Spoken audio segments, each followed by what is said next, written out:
in our institution, we were funded by National Human Genome Research Institute and NCI. Will Parsons and Sharon Plon, who are co-PIs on this study. This is first of its kind in children. So the plan is to enroll 280 patients, children, with CNS tumors and non-CNS tumors. We are pretty close to 200 already, and we have a year to go. The objective of this study was to integrate information obtained from CLIA-certified germline and tumor exome sequencing into the care of newly diagnosed solid and brain tumor patients at Texas Children's, and to perform parallel evaluation of the impact of tumor and germline exomes on families and physicians. The way it works is you get informed consent and you submit blood and tumor from the patient to the CLIA-certified lab. You get a report on the germline and somatic on the tumor. It takes about 3 months to derive this, but the times are shortening. And then we put that in the electronic medical record. The MDs, the primary oncologist, is informed about this, discussed with him. He or she talks to the family. The genetic counselor also talks to the family. And eventually, at the time of relapse, if there is a relapse, we try to use this information and choose the appropriate drugs subsequently.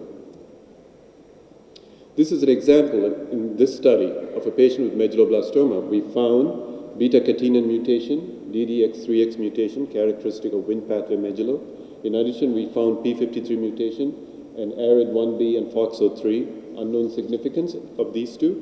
But TP53, although P53 doesn't really have an impact on Wnt pathway, in sonic hedgehog pathway medulloblastoma, it does confer a poorer prognosis. So this is the kind of information that you'll obtain when you do exome sequencing. What about germline? We do germline and tumor at the same time. This is a patient with GBM.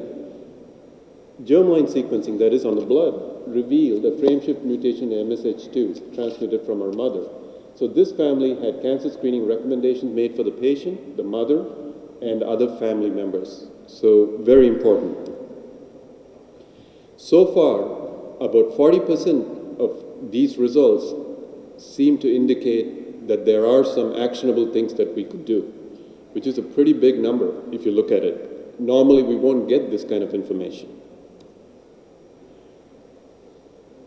Based on this information, we can also develop preclinical models and sequence that to make sure that the integrity is the same as the original tumor, and so on.